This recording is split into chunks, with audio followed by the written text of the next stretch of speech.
Oh crap. Yeah. Good morning. That was bacon. Good morning. Good morning. Welcome to the return of Saturday morning cartoons. I was talking to the team and before we came on, and I'm using my air fryer, and I air fried some bacon. And it could have went longer. I think the instruction says 10 minutes. I think because these are kind of extra thick slices here, which I was surprised to find because you know how they cut bacon thinner these days to spread it out or whatever. This was kind of thick, so it probably could have used another 2 minutes to be honest with you. But it is freaking awesome. What better way to watch Saturday morning cartoons, but to have bacon? You know. Oh, good morning, Cheryl. Lovely Cheryl. Hello, Jen. That damn cat of yours, Jen. We ought to strangle it. Jennifer posted online this morning a picture of her cat, which is kind of a tabby color kind of cat or whatever, staring at her. She claims that the cat every morning stares at her while she's drinking her coffee. So I put a response on there, and she calls the cat an evil little shit. And I literally responded in quotations, ELS, not in quotations, but ELS colon, then quotations. I said, now if only I could get her below the jugular, I could have her hang around long enough to feed me that crap every freaking morning. You know, stuff like that. Voice of the cat. You know, so I'm not a cat person. I'm a dog person. I don't trust cats. So that's one of the reasons why I just don't. Come on, cats are looking at you all the time, trying to figure out how they're going to kill you. They're untrustworthy. Absolutely. They are untrustworthy. Look at how Rose's cat always walks in front of her and sticks her butt in her face. Her butt in the air. Yeah. We always seeing Rose's butt. Look at that. She was on my lap and she faked. We just did it. We've just been flashed. Oh my god. Oh my god, my eyes. I'm never gonna get cat genitals out of my mind all day. Thanks a lot, Rose. Appreciate that a lot. Look, good morning. Hey Terry, Ireland, dude. How cold is it over there, Terry? Give it to us in Fahrenheit because we don't know how to change. We're stupid Americans. We don't know how to change things into Celsius. Tell us what it is over there in Fahrenheit. Hey Terry, we want that Ireland cartoon show this year. Yes. Ireland cartoon shows. Yes, you better get on the schedule. What's the temperature where you're like, Jerome? Num. Peace. Yeah, right on, brother. Right on. Right on, brother. Right back at you. Right back. What? Two temperatures in one. Oh, those were digits. Oh, yeah. I get it. I don't think I've ever been in 2. I don't think I've ever been in a minus, you know. Oh yeah, it's fun. Yeah. The coldest I've ever been is a minus 30. I have no idea. Leave the house today as it's too cold. Terry, we got this thing called Google. God dang nabbit. Google your freaking area, you knucklehead. 19 degrees in Baltimore. I remember I was in Baltimore one Christmas. It was 9 degrees. Those of you guys that are suffering the temperatures across the country, I don't care. Yeah, but you're complaining that's in the 40s. Yeah, I know, Jennifer. I watched Would you like me to play the violin a little louder for you? No, I told you for Floridians, which is Rose and I, Anything under 70 degrees, and we start vacating the freaking state, man. We start putting our. Do you need to call Godzilla to start heating up the place? I wish he would. I wish he would. Good morning, everybody. Hey, Joe. Good to see you, brother. You finally made it. All right. So, real quick, before we go on with the show, if you drop us, I think I did it on the NBL Entertainment page. I put up the links of everywhere that this show is being shown. We got flagged a couple times by what was that? Warner Groups? Was it Warner Groups? I think you said it was Warner. Yeah, Warner Entertainment because of the songs. Because of the music. It was a show based on music, and with music, I'm surprised Sony didn't pop on at all. So I'm assuming none of those are owned by Sony like you did yesterday. No, some of them are. It's just that I think Sony is a little looser on the television stuff, especially old television stuff. There you go. Boy, Terry. Good job. Good job. Yeah. Well, I'm sorry. I didn't mean. I went outside this morning in my bare feet to get something. I went outside this morning too, man. It's crystal clear, not a cloud in the sky. I looked up and I just turned around, and walked back in. I'm like, nah, it ain't time yet. I went outside in 2-degree temperature in my bare feet. Woo! You're out. Well, I didn't stay out long. I didn't stay out long, but I was out and came back in. But we're having a high of 73 degrees today. But we got, because of you guys up north, Atlanta going further up, you got that swipe that's coming down from Canada or Mars, and it's going to be really chilly for the rest of this week. So I'm going to have to wear a t-shirt. Pisses me off, but so rest of the week probably a jacket, t-shirt, whatever, and we're fine. What's the temperature where you are, Rose? I'm not sure. Probably around 50. Yeah, which I know Jerome wants that. I'll take it. No, okay, we're supposed to get up to 50 today. Oh, cool. Oh, excellent. Okay. Hey, so once again, guys, if you lose us, find us on our Twitch accounts. We're on YouTube, we're on Facebook, we're on two Twitter channels. Find the links that I posted. If you get knocked off, if you lose us, then come back. Is that a threat? I don't like being threatened, Cheryl. Is there any reason why you need to be down here? Warm. Well, I'm gonna tell you, next year this time will be these kind of temperatures, Cheryl. So you can't go swimming. Sure you can. You can go swimming in the 40s. That's all the northerners we see in our oceans around the time of the year. We crack up. Yeah, that's super pale people. Yeah, super pale. I don't know. Why are you vacationing in January in Florida, Cheryl? I don't understand. The hotels are cheaper. Between now and before spring break starts back up, See? Not spring break. Actually, it's April. I guess. It'll probably be March this year. March, April. Yeah. Yeah, is when it starts to get crowded. But yeah, Cheryl, yes, we know it's down here. We understand. We live here. I'm 35 minutes from them damn parks, okay? We know it's down here. My question was... I think that's what she's saying. She's going on vacation next year. In January. Okay. Yeah. All right, whatever. Yeah, you northerners, I don't get it. But anyway, hey, look, yesterday was a fantastic show. Jerome did a show on... what was the name of that show? Theme songs that top the charts. Theme songs that top the charts. It was a very good show. Brought back a lot of memories, and some you wish to forget. Some we wish to forget. But his show last night obviously needs a part 2 and a part 3 and a part 4, whatever, because there's so many songs out there that people know by heart. They're probably humming it while they're doing dishes, or they're humming it while they're working at work, and they don't realize what they were just humming until they say, "Oh my God, I love my past." Well, it was great, and this is why we do Classic Television Smackdown, because we revisit the past live action. Now we're going to Jerome's show, which is, of course, an animated program here. And before I take it over to you, Jerome, you got 2 freaking shows on here. I think 3, but let's say 2 for now that I just absolutely adored. So I can't wait till you get to those, because they were fantastic. So here we go, guys. This is Jerome's show. Tell us what you're doing and what the name of it, Jerome. Saturday Morning Cartoons presents Jerome. Go for it. Yeah, we're going to do cartoons that were based on literature. Great books make us wanting more. I don't read. Well, I don't read. Then start. I don't read. Then start. Look, a great book or a great concept, when it ends, you want more because it feeds something deep inside of us. It feeds a part of our soul that we feel we need.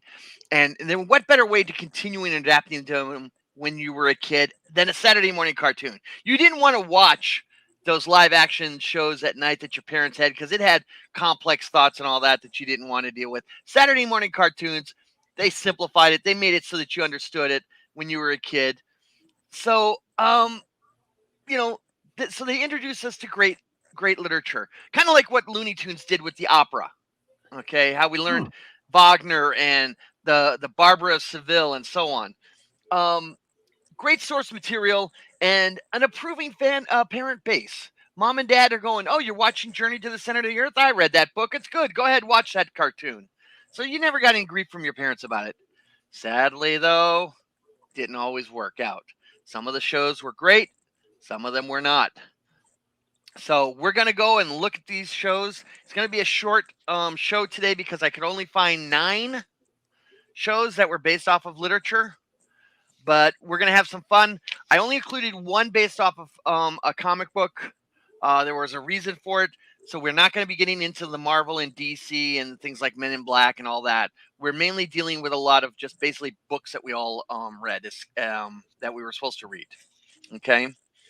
So the first one was in 1975, I have. And it went for one season on NBC for 13 episodes. It was based off of a short story, which you have all heard of, called The Secret Life of Walter Mitty. This was an interesting one. Mark is going to hate it. Rose is going to love it. So if you could please run the clip, and then we'll talk some more about it on the other side. I got bacon. I know you do. I got bacon. I love bacon. Who doesn't? Oh, the clip. Yes, sorry. Please. Bacon. I'm Waldo Kitty, a meek and mild kind of cat, but I'm a daring hero, and I like being that. When I see a friend in need, I want to be a friend indeed. I just pretend, and suddenly I'm anyone I want to be, a courageous kind of cat. Yeah, sure, yeah, right.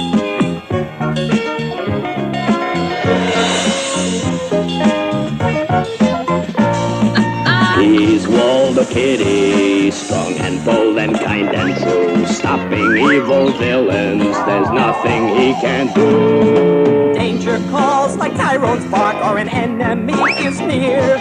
I soon become a heroic cat and troubles disappear. Oh, Waldo, what would we do without you? Oh Okay. my God. Now, this is the one that started me thinking about this topic today, is because as I did the research on this, I found that this show ran only 13 episodes instead of the usual 16 to 18 episodes for syndication for a number of reasons. One, NBC cut the order back, and there was major drama behind the scenes with the production company. And the biggest part was the James Thubar, the author of the short story, basically the estate sued that they used this without permission. Okay, the Waldo Mitty angle. The cat didn't give him permission, huh? There was no permission, and so between the lawsuit and the drama, this thing only lasted 13 episodes. And to be honest, it's a very forgettable show. Oh, okay, any thoughts on this thing other than Mark hating it because it's got cats in it? Not even going to talk about it. Nope. Rose? Never heard of it. So Nope. Like I said, it was incredibly forgettable. All right. So the next one is based off of a series of five movies came out, very popular, one of which is so popular it entered into our lexicon, a number of lines from it. But it was based off of a book, a Frenchman, and whose name I did not even write in here. But this I think it's Pierre Boyle. Thank you, Pierre Boyle. Yeah. And we'll talk about this on the other side. It went for 13 episodes on NBC in 1975. Go ahead and run the clip, please. Yay! Yay! Me run clip! Me run clip!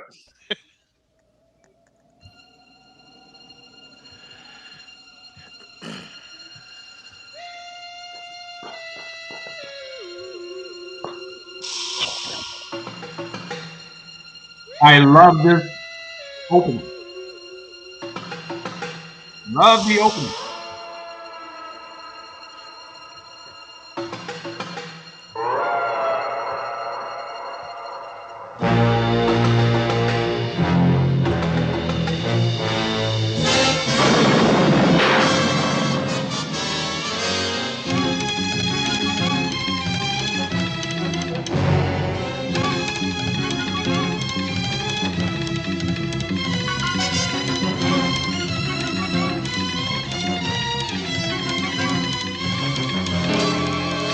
Return to the planet of the apes.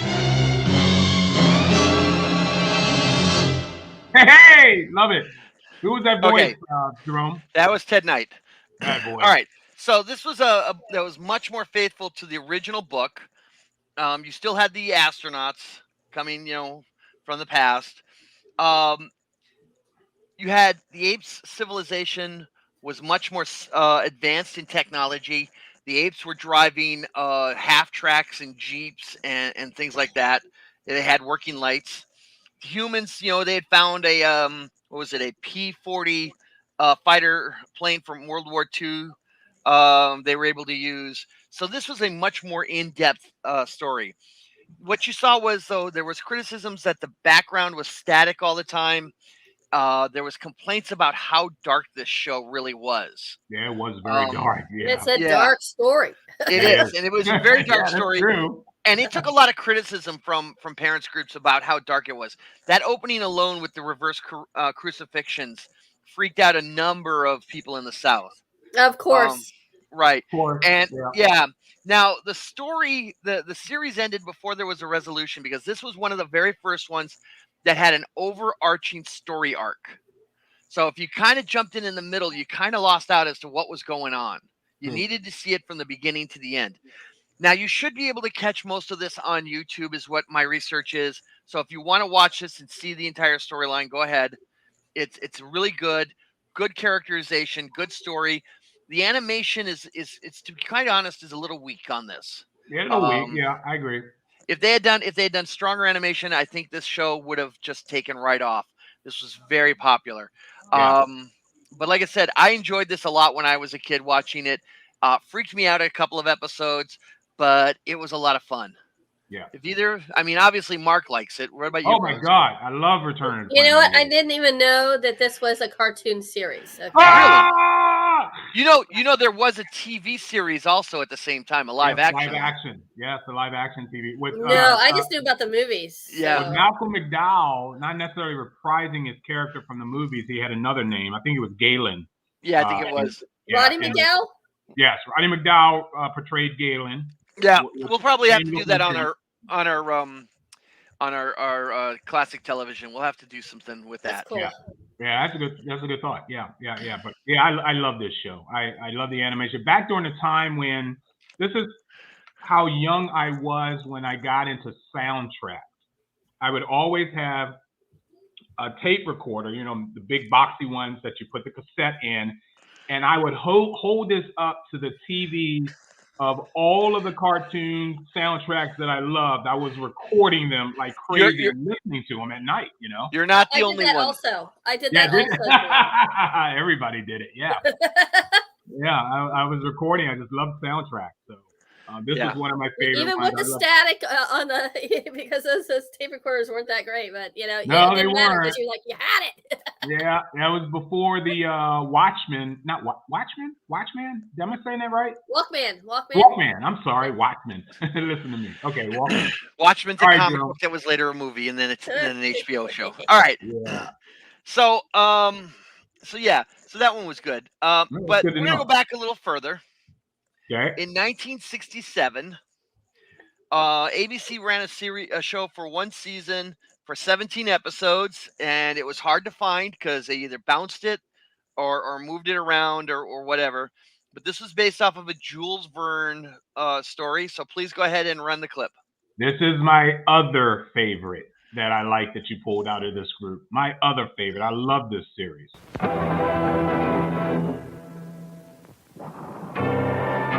Long ago, a lone explorer named Arnie Saknussemm made a fantastic descent to the fabled lost kingdom of Atlantis at the Earth's core. After many centuries, his trail was discovered, first by me, Professor Oliver Lindenbrook, my niece Cindy, student Alec McEwen, our guide Lars, and his duck Gertrude. But we were not alone. The evil Count Saknussemm, last descendant of the once noble Saknussemm family, had followed us to claim the center of the earth for his power-mad schemes. He ordered his brute-like servant Tord to destroy our party.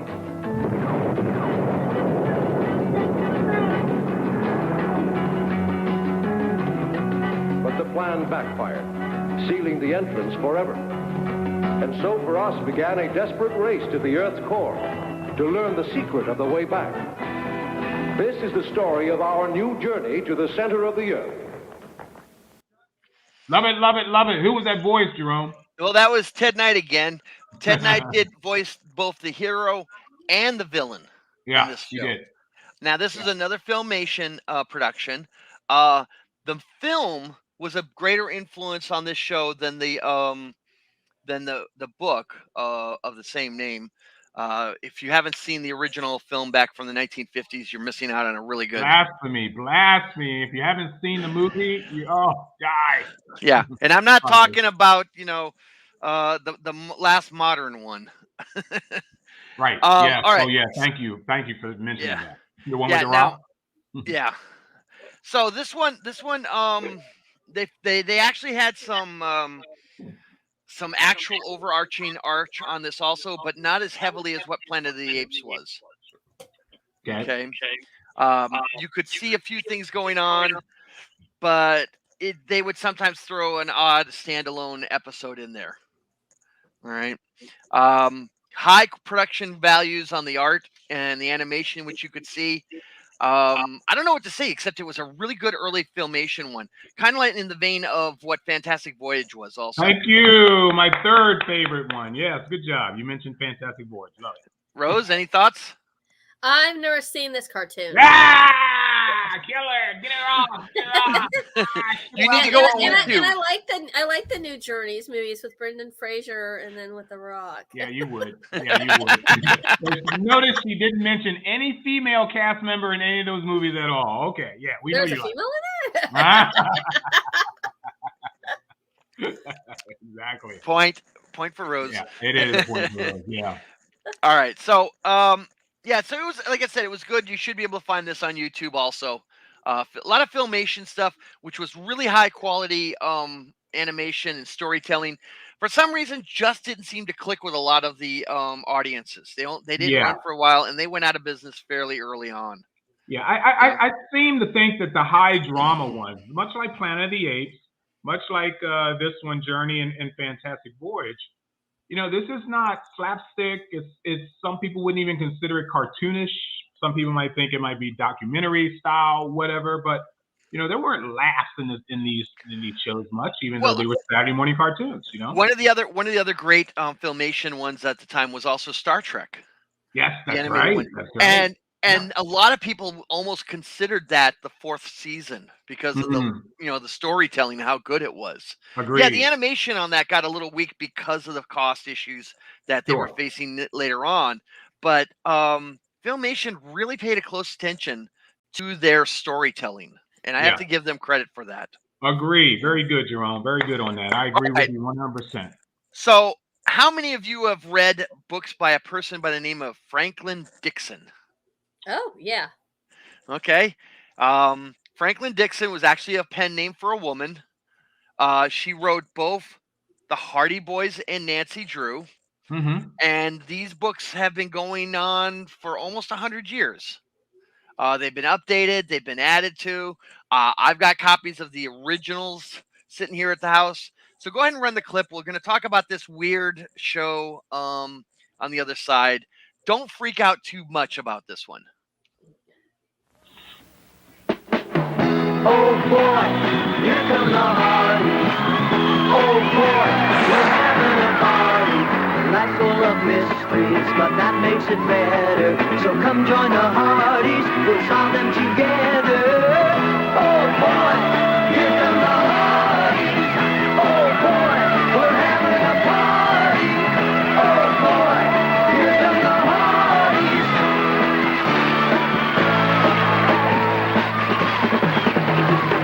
Hello, hey, hi, how are you now?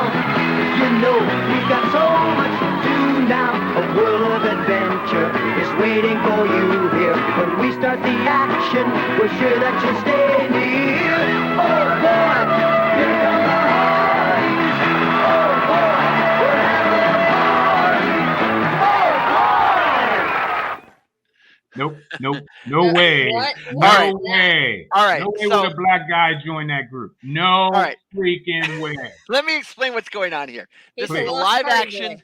Yeah, this is the live action. You notice as the animated characters are dressed and shaped very much like the guys in the live action opening. Okay. Yeah.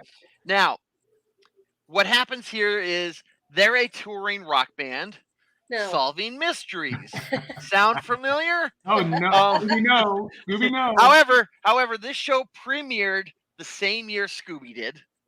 So instead of doing the full half-hour solving mysteries, they did it in half the segments. So 12 minutes of solving mysteries. Mhm. Basically thinking that the audience wasn't smart enough to follow a storyline. So they did these super short mysteries, which obviously killed it up against the longer Scooby-Doo. Yeah. Now, That's nothing like there's the not book much today. to say about this show. It's that Yay. most people did not even know this show existed when I was No, I talking to some. didn't. This Now, had to come on in the late hour, 11, maybe 12 noon. I hour, don't remember. something. All I know is Yeah. that it was on.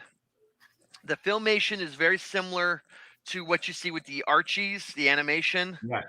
That's good. The animation looked very similar. Yes. What they did was they tried to adapt some of the books. So they tried, they tried to adapt some of the books to this, but they just really can't be done because the books were significantly longer and had more to do with them. I really had hopes. The Hardy Boys really didn't get anything until the live action with Sean Cassidy and Parker Stevenson later in the 70s. Yeah. And even then, after like about the fifth or sixth, they started going off to weird stories. So anyway, took that long, huh? Okay. Anyway. Yeah, well, Sean Cassidy had to have his hit song. Yeah. Anyway, so that was the Hardy Boys again. One of those that great idea, horrible implementation. Very bad. Looks So, terrible. all right. So there was a song back in the 60s that Rex Harris sang about how he could do something with the animals. Hey, whoa. Clean that up. He could talk to the animals, walk with the animals. Gotcha. Okay. Was it a doctor, a certain kind of doctor? It was indeed. As a matter of fact, they just remade Sort of, starring Robert Downey Jr., which flopped. Yeah. All right. Oh, did that already come out? Yes, it came out and went. Yes. I turned the page in the paper. I thought it got shelved. No, I watched it on demand the other day. Really? I want my 2 hours back. Okay, good. I'm not gonna waste mine then. Thank you. All I can say is I've never seen a film enter and leave a theater as fast as that one did. Okay. I mean, the Probably commercials. there a week. Yeah, the commercial. Oh, I don't even know. The commercials were a lot of fun, but the movie had some real problems. Right. Okay. Now, go ahead and run the clip. We'll talk about this one on the other side, and don't be pained too much.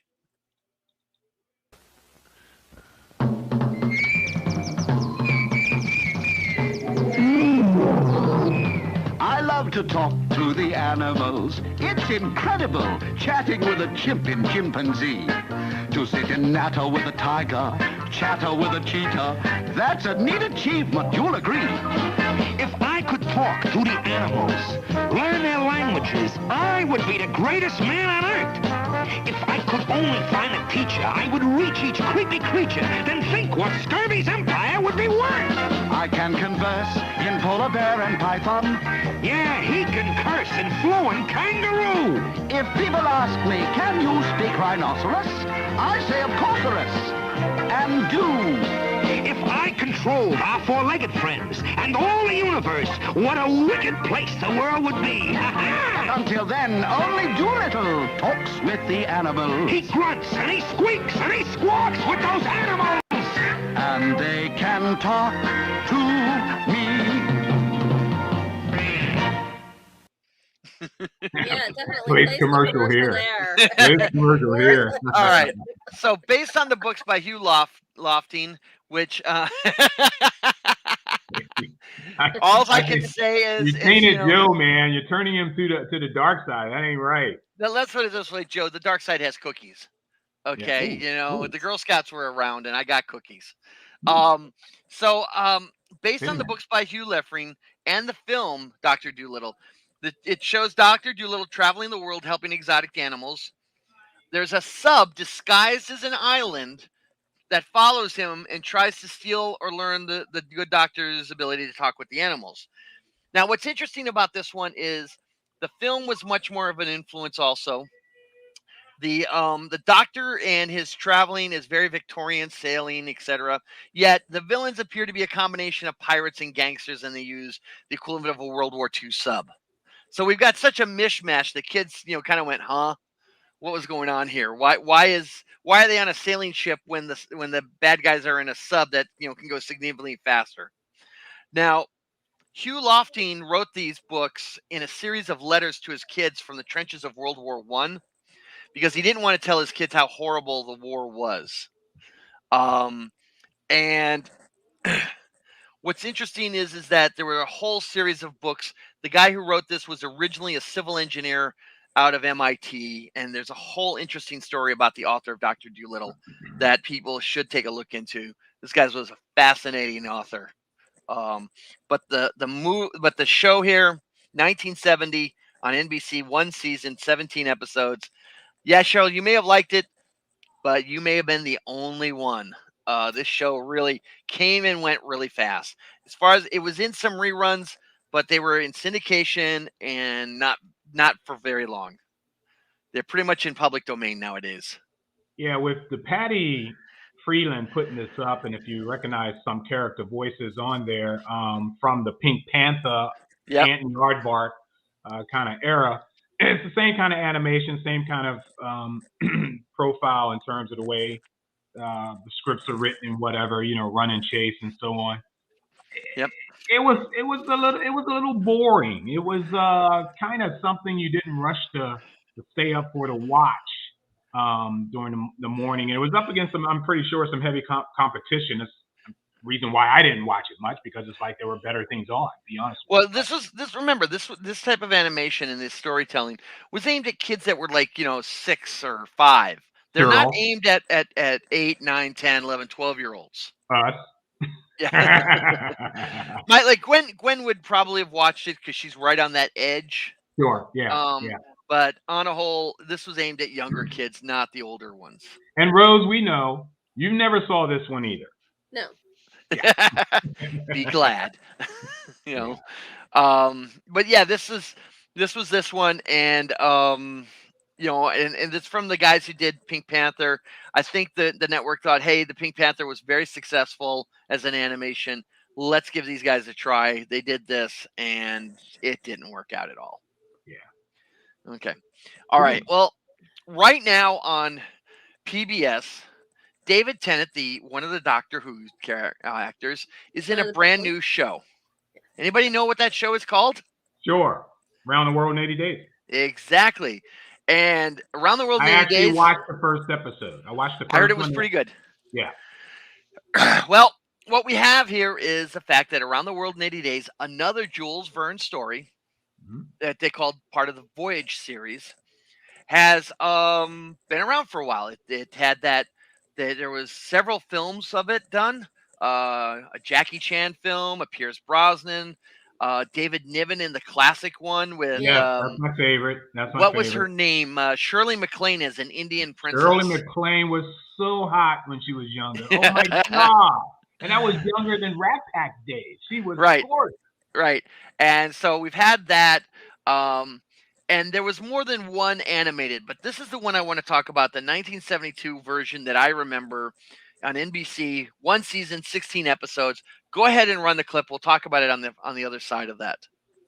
So, Phileas Fogg, you want to marry my niece Belinda? Yes, Lord Mayor. Then prove yourself worthy. Travel around the world in 80 days. Impossible! We shall do it. I'll bet you 20,000 pounds you can't. It's a bet. Around the world in 80 days. Passepartout. So Fogg may marry Belinda Mays. Passepartout. Fix, come down. Yes, Lord Mays. At your service. Stop Fogg from traveling around the world in 80 days. I must win that bet. Fogg may fail because of fix, unless Fogg mixes, fixes tricks around the world with Passepartout. Oh, Phileas, do be careful. My uncle is sending this man named Fix to stop you. Don't you worry, mademoiselle. I, as his companion, shall watch out for Monsieur Fix. Around the world in 80 days, Fogg may marry Belinda Mays. Around the world with Passepartout. Now, I'm not sure I want to be crushed by the butt of an elephant. Now, the beauty of this show was this was off of the same book. This was Where in the World is Carmine Sandiego before Carmen Sandiego.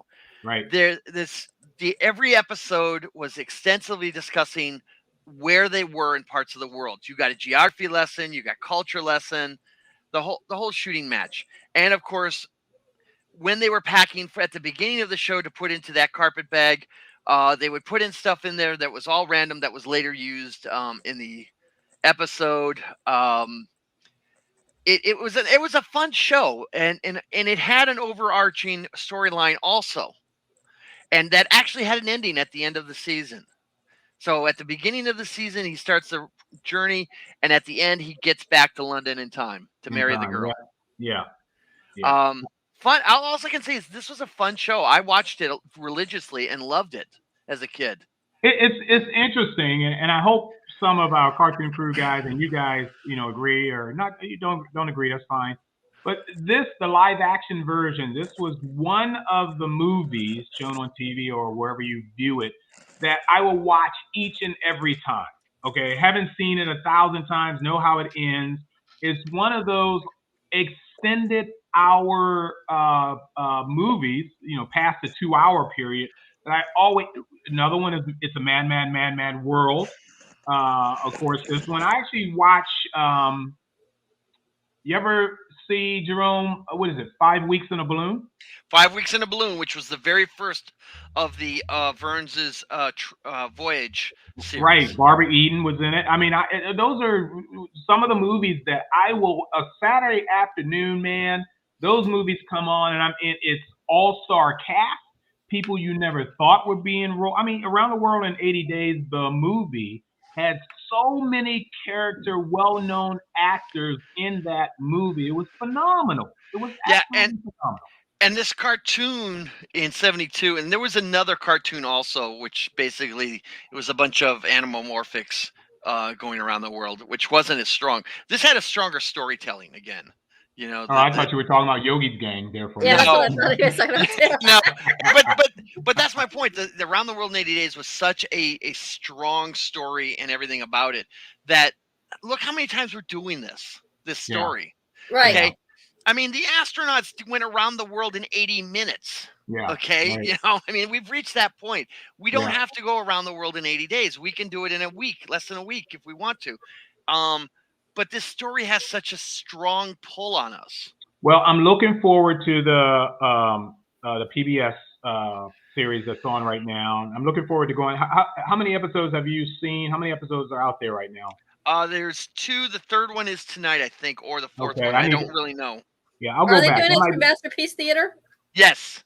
Is that Masterpiece? Yeah, I guess it is. I think it is. I think it is. Yeah. It's been wonderful so far, but I'm really curious of the budget. Because it's expensive to do shows such as that. Yeah, but you got Tenet on there, which tells me that they're going to go probably. They're going to be their big ratings push show. Yeah, it is pretty good. Like Mark said, it is pretty good so far. So I'm hoping, they got to up their game up from here because they're on the trip around the world. So what are you going to do? So my understanding is they did shoot this in all over the world on this.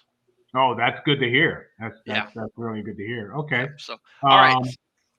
Yep. So let's move on to the next one. Rose and Mark, during the Q&A session with Carol Burnett on the show, what was inevitably asked of Carol to do?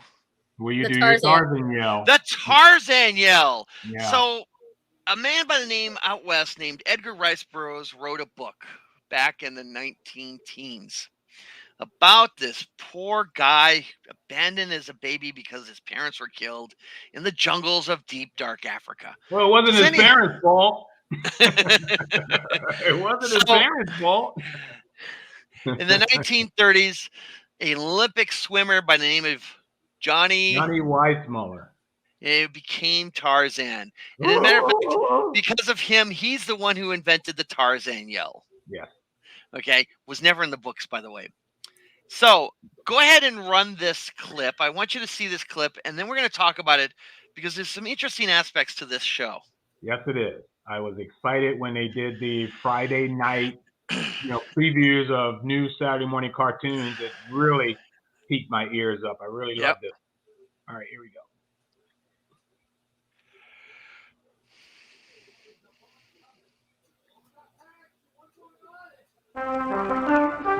The jungle. Here I was born. And here my parents died when I was but an infant. I would have soon perished too had I not been found by a kindly she-ape named Kala, who adopted me as her own and taught me the ways of the wild. I learned quickly and grew stronger each day. And now I share the friendship and trust of all jungle animals. The jungle is filled with beauty and danger, and lost cities filled with good and evil. This is my domain, and I protect those who come here. For I am Tarzan, Lord of the Jungle.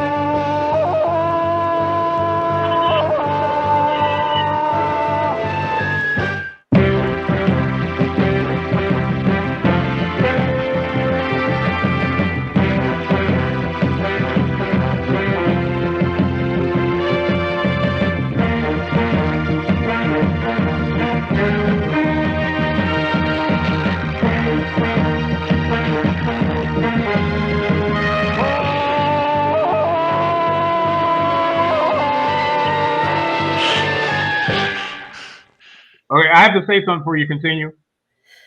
When I was younger, I used to do the perfect Tarzan yell. I was excellent at it. I love the fact that I could hit all the tones that Johnny Weissmuller. I was incredibly awesome. Please don't tell me to do it now. Okay. I wouldn't dare. Right. I wouldn't dare. Coward. Okay. All right. So this was an incredibly faithful adaptation of the book. Okay. You had the ape language. There was no cheetah in there, the no boy, whatever. He talked like a real Englishman, which is how the stories all worked out. Jane was not done in a negative way. She was in there. They had lost cities in the jungle, which is, again, based on the books. Now, here's the funny thing about this thing. The background was rotoscoped, but it was done by Edward Rice Burroughs' favorite Tarzan artist, Bern Hogarth. And there was complaints about that the background never changed also because of the rotoscoping. But this show ran for 4 seasons, 36 episodes. And seasons 2 through 4 later on became part of other shows. The Tarzan and the Super 7, the Batman Tarzan Adventure Hour, that sort of thing. But they kept writing stories because apparently people liked the Tarzan stories. Yeah. I'll be honest, I never really watched this show because it was always up against some superhero show. or Yeah. science fiction. I agree. I watched it. I did watch it all the time, mainly because of the rotoscoping, because you never seen animation drawn like that before. It was so realistic. I remember even at a young age when this came on, I was saying to my brother, because we were both into Saturday morning cartoons, it was like, oh my God, look at that. Look at that. They move like real people, even though they were rehashing, certain shots that they had made in the show and all, it still was just pretty damn cool. Right, and yet another of the Filmation shows that they took off of a literature, and there were tons of Tarzan books. Having read a few of them, I can say that the first 3 were perhaps the strongest ones that Burroughs wrote. Mm-hmm. And I highly recommend you read them. They have some problems. I didn't ask you to read them, and you're not the one I'm addressing. They don't read either. The Tarzan books, especially the early stuff, had some real problems with a lot of stuff that we would look at down upon today for a variety of reasons. Mm-hmm. But if you can get past that, the stories in it and the character development is very solid. It's part of the reason why they still sell today. Hey, let's make sure we didn't lose our crew here. I haven't seen you guys. The last post was from Mark. I got Mike. Mike is watching. Yeah, so everybody. Oh, you're on another. They're looking on another network, another page. That's why I never saw Mike as of yet. But I'm glad you mentioned that. But yeah, just want to make sure everybody's still with us, because this is probably how horrible Jerome's show is. That none of the music rights have been challenged. Considering how many of these shows that we're showing are on NBC, I'm surprised. Yeah, that's correct. NBCU should be hitting us like crazy, maybe after the show, because they're probably saying to themselves, "I've never seen this show before." Wait, did we own that show at one point? Exactly. It's like, when did we do freaking Waldo or whatever? Okay. All right. So the next one is based off of a Belgian comic book. All right, and I wanted to bring this one up because this book was very popular in Europe, hugely popular, almost to the point that today we look at he left. Today we look at graphic novels as actual literature. The fact that one actually has won the Pulitzer Prize tells us how far we've gone with graphic novels and comics. It is the Smurfs. I figured that's why he left. Yeah. It's one chick. It's one chick. I don't understand it, but it's got to be a billion blue babies running around that freaking land right now. So this show came out in 1981. 9 seasons it ran for. Okay. It started in the comic itself started in 1959. Think about that for a moment. How long the Smurfs has been around. Now, here in the States, before the animation started, they were basically a bunch of toys and other things. And NBC president Fred Silverman bought his daughter a Smurf doll. And he watched how she played with it and loved it, and her reaction to it, that he thought this would be a good, series to make for the Saturday morning lineup. So go ahead and run the clip. It's one chick. It's just one. I understand. It's one chick. We got that. We got that, Mark. Long, long ago, deep in the forest, there was a hidden village where tiny creatures lived. They called themselves Smurfs. They were good.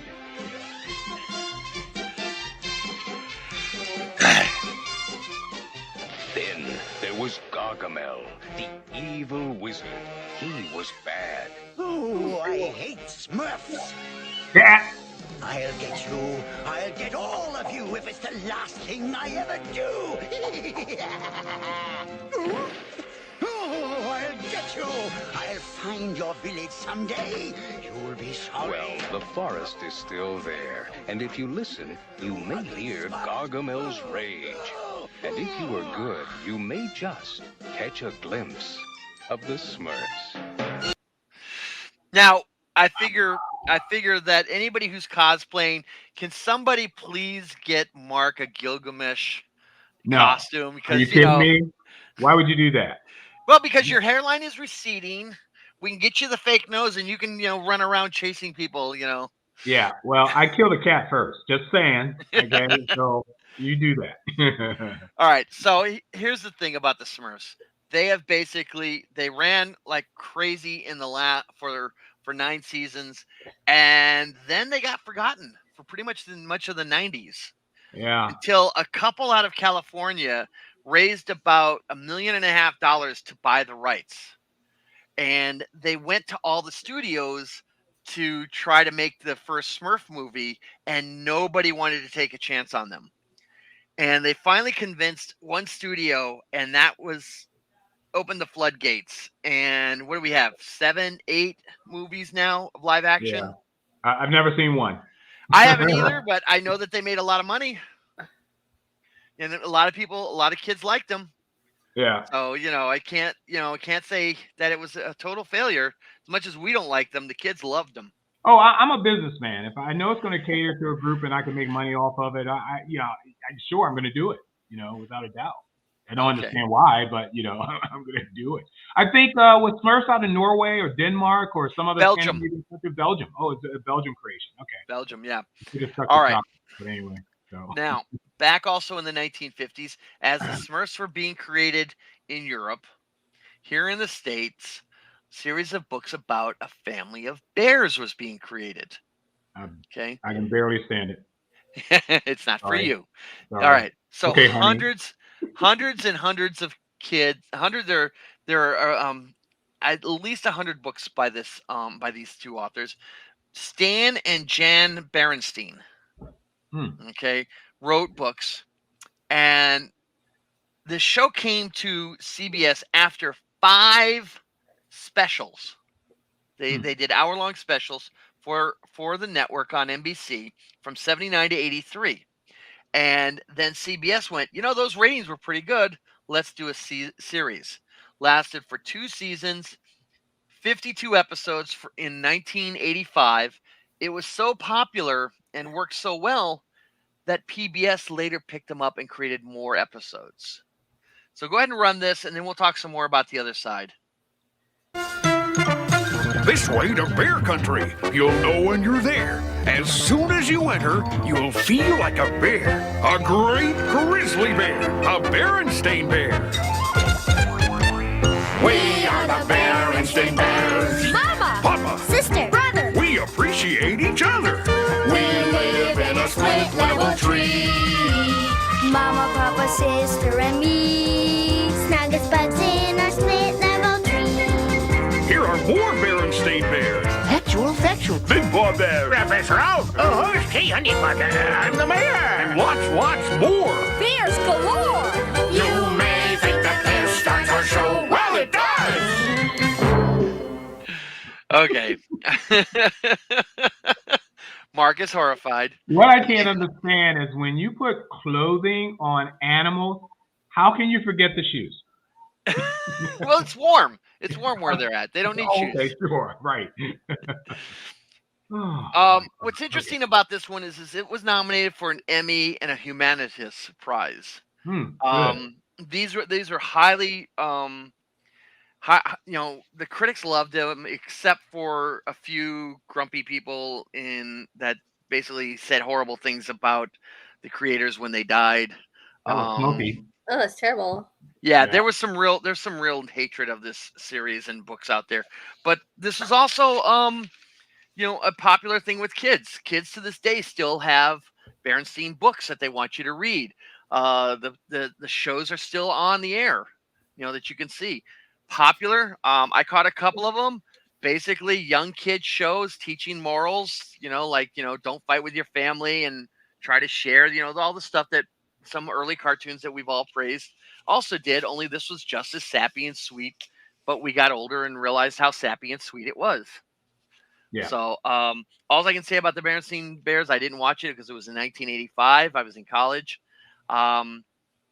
People loved them. That's all there is to it. The merchandising was crazy. Here's what I'm going to say about it. I didn't really see the cartoon. Maybe a couple episodes because by that time I was in high school. But I grew up with the Berenstain Bears books. The Bicycle Lesson was one of my favorite books. I think that if anybody's saying anything, it's probably because the dad was shown as a doofus, because he always tried to show up his son like, I know how to do this, and then he'd screw everything up. But Well, at least it was a father. It was a family involved. Anyway. So what you're saying was he was an early Homer Simpson. Yeah, he was actually basically that he was the proto. I mean, this was in the early 70s, so maybe before Homer Simpson was created. So I mean, he's trying to teach his son how to ride a bicycle, and he's screwing it all up. Getting in all kinds of trouble. Yeah, I have not seen one episode of this. I've actually never seen it before. I've heard of it. It's very sweet. If you can get, if you can turn off your cynicism on some of this, you look at this and you go, I can see why kids like this. Show. It was a very sweet, loving thing. A lot of positive family messages on it. Yeah. And there was really no harm, no foul on this one. You watched it, you enjoyed it, and you could move on. And you didn't get me really invested, but kids just loved this show. Interesting. And that's it, folks. That's all I have that I could find. There were more that I could do if I wanted to do more comic book stuff, but I really wanted to stay close to literature. And I'm sorry about the Smurfs one, but I needed basically some filler, and I didn't really want to talk about Batman, Superman, and all those. No, the judgment comes after we've seen it. You can go ahead and pick whatever you want, but be prepared. Just be prepared. I mean, you put a couple excellent ones up here that I really enjoyed, and then you put the mainstream ones, not necessarily mainstream ones, but some that weren't as popular on Saturday mornings, and that's what we're all about. We try to cover the whole bevy of stuff that we saw when we were growing up. And there's a lot of things that you guys watch that I never watched, and that's how we get educated. We try to educate people on this. There's a lot of bears that went on to have shows from literature: Rupert, Paddington, Winnie the Pooh. Yep, you're absolutely right, Terry.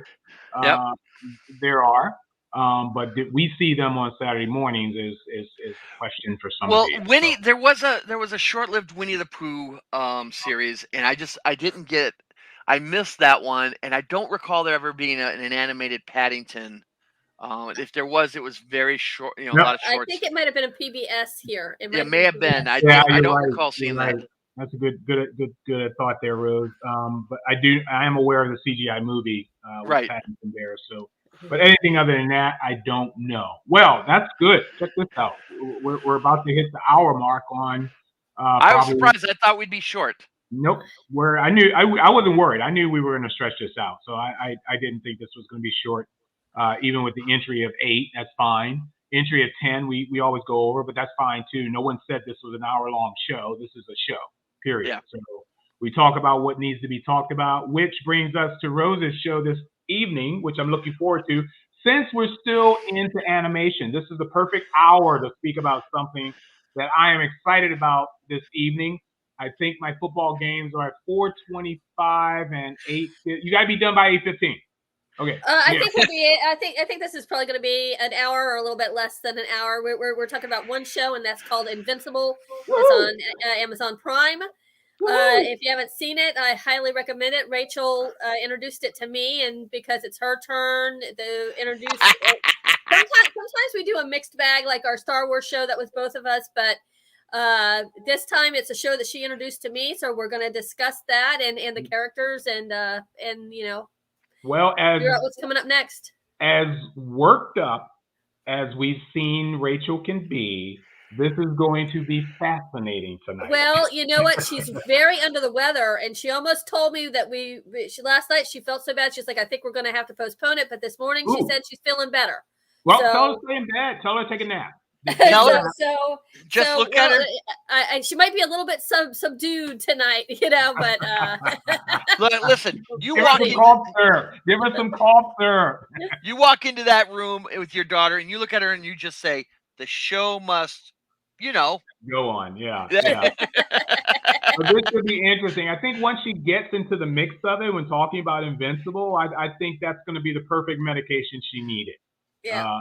In all honesty, it's going to be a great show, regardless of how horrible it's going to end up. That's not going to happen with Invincible. So, and you guys have never done a horrible show anyway. And if you missed it last night, you can catch up on the show looking at theme songs. Oh, thanks, Terry. That was a shout out. Yes, at some point, guys, we are putting together our website. We're putting together a couple other things that I hadn't mentioned yet that is going to bring this out not only to a wider audience, but more accessible for people who have missed shows that we've done. If they want to research, there'll be a list of shows that we've done. So if you ever want to click on any of those and watch those for, the hour at any time of the day, for that matter, that's all in the works. It's slow coming. We all got lives and careers that we're dealing with. And when I got a bag of peanuts sitting on the couch next to me, the last thing I'm doing is working on the website. So I should have added beer to that too, peanuts and beer. But good job on this, guys. Glad, Joe, you guys hung up. My God, no one has hit us yet. There's a reason for that, Joe. I mean, we just... Okay, let me ask you the question then, because I saw this. He mentioned this before along with another show. And did any of this have a catchy theme song that Joe was Charles mentioning? and Charles had a cute theme song. I can't bring it up in my mind. I have no idea what that sounds like. I can because it was charge of our days and our nights. Yeah. Okay. Yeah, so, that sucks. No, that's all right. So first off, it was never released as a single, and it didn't make the top 10. That was, with the exception of 2 songs last night. One of which was from a personal poll that I'd had over 70 entries. And since I was the host, I was allowed to have one indulgent. Every theme song that you saw last night charted as a top 10 on the Billboard Hot 100. Right. Okay? And Joe, it's not it being a good show. It was all about the music. It was all last about night was about the music. The show could have been horrible, but the music, what the hell is making it? But anyway, so the show could have been absolutely horrible. It was, but the music was great. Yeah, the song obviously made the chart, so that's why your suggestions weren't brought up. But we're doing future shows on these. There's going to be part 2s and 3s and 4s and 5s and whatever, because there's a lot of shows that had great music and didn't necessarily have to hit the charts, but last night was specifically for the shows that hit the charts. So yeah, we wanted basically the top 10 hits. Those were the ones that people will remembering because they went out and spent money. Okay, that's what it came down to. All right. Oh, Joe. We'll do a show. We'll block everyone else, and we'll only allow you on the show when we do Charles and just to satisfy you, poor boo-boo. We'll take care of you next time. Okay. I mean, we'll take care of you. The real reason you watched Charles and Charge back then, exactly. 3 was times. Jennifer Runyon. Okay. I don't remember what she looks like. Yeah. Blonde. Okay. Smoking hot girl at the time. Really? All right. Mm-hmm. I see your wife's not on the couch behind you this time. Yeah, okay. No. The wife and the daughter are out of the house this morning. Oh my God. Yeah. So we might as well put up the porno. Hey. But anyway, though, I understand what he's saying. We will get to shows like Charles and Charge. But right now, basically the theme song one was the one I'd been wanting to do for a while. Yeah, and when we took the break, I sat down and did the research on that. Yeah, but you hit on some really good ones, from Peter Gunn, The Secret Agent, Mission Impossible. You hit on some it was a good show last night. It was a really good show. I gotta say, I enjoyed them. I had forgotten how much I enjoyed the Miami Vice soundtrack. Same here. I grew up with that. That was another one of those game-changing series was Miami Vice. And with coming in the air of night. Name. Oh, that was Phil Collins' song. Thank you. That Phil Collins song. Right, and that became that scene with them driving the car through the streets of Miami became iconic. With that music, and that was used in several commercials at the time. Also, absolutely. That's another show where I can do songs that were in the shows. Oh yeah, that became popular because there's tons of that sort of stuff. There's a lot of stuff out there in classic television world, guys, and we'll be dead before you've seen all of them, all on this show at least. But as well as Saturday morning cartoons, we're always coming up with some good stuff. Go ahead, Jerome. I was going to say, I didn't know half of the lawyer shows that Rose brought up. That Rose show. Yeah, agreed. Yeah. Some of them, well, I actually did know half, more than half at least.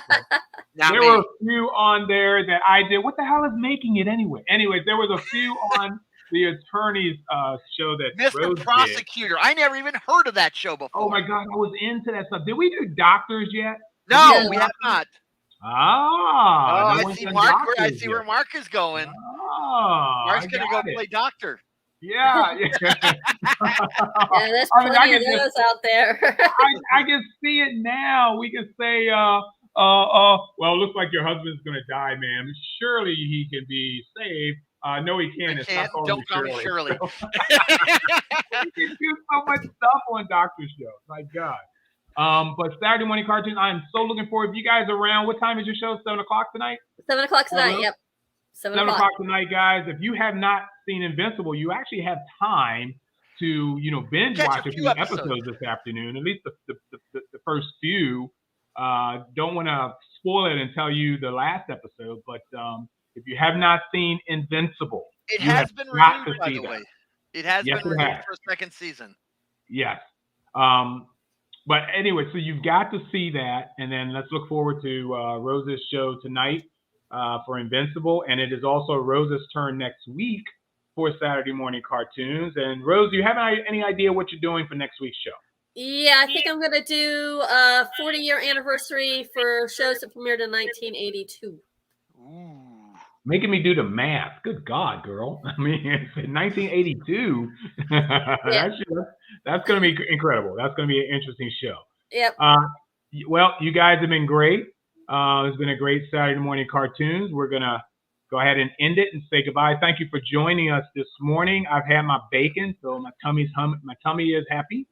And looking forward to bacon next week. Just a little bit longer. Hey, guys. Thank you, guys. We'll see you, Cartoon Crew. Love you guys. We'll see you again. All right?